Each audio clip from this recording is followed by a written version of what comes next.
Se um trabalhador e o seu empregador vão firmar um novo contrato de trabalho, ou seja, um segundo contrato de trabalho, é possível fazer um acordo extrajudicial a ser submetido à homologação judicial, quitando todos os direitos e obrigações decorrentes daquele primeiro contrato de trabalho? Ou seja, passar uma borracha na relação contratual anterior ao se estabelecer uma nova, sem que nada da anterior esteja pendente? Exatamente isso foi enfrentado recentemente pela 5ª turma do Tribunal Superior do Trabalho e, no caso, a resposta foi sim. Mas o que houve nesse caso específico? Uma executiva trabalhava numa agência de risco no Brasil e, posteriormente, foi trabalhar numa das empresas do grupo nos Estados Unidos. Ao retornar ao Brasil e estabelecer um novo contrato com a agência de risco, resolveu-se passar uma borracha nas obrigações e direitos decorrentes daquele contrato anterior. E assim, se fez um acordo extrajudicial submetido à homologação judicial. Só que o juiz de primeiro grau não admitiu a homologação, o que foi confirmado pelo TRT.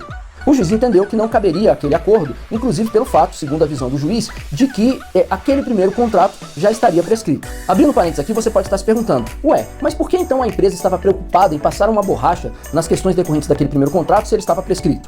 Bem, na minha opinião, o receio da empresa era porque, se fosse reconhecida a unicidade contratual entre o primeiro e o segundo contrato, essa ideia de prescrição bienal do primeiro contrato ficaria prejudicada. Pois bem, ao chegar no TST, na decisão que foi proferida no processo, que aparece o número aqui embaixo da relatoria do ministro Breno Medeiros, entendeu-se como possível e cabível a homologação daquele acordo extrajudicial para que cumprisse exatamente esse objetivo de passar uma borracha e resolver todas as questões decorrentes do primeiro contrato.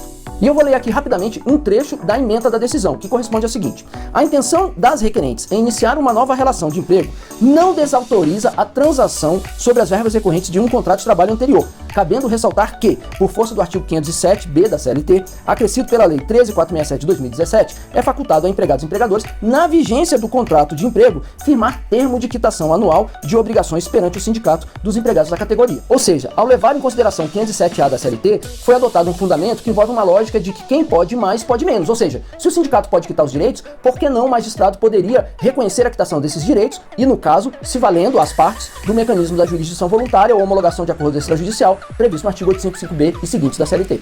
Portanto, esse é mais um recurso que pode ser considerado para uma situação como essa. Porém, eu alerto que essa é uma decisão de turma e que ainda pode ser discutida na SBDI1 do TST. E a última dica é a seguinte: se você tem interesse em resolução de disputas e negociação voltada à solução de conflitos, siga o meu perfil aqui, no qual diariamente são feitas postagens sobre o tema. E se achar esse vídeo relevante e útil, avalie a possibilidade de curtir e compartilhar. Bons acordos!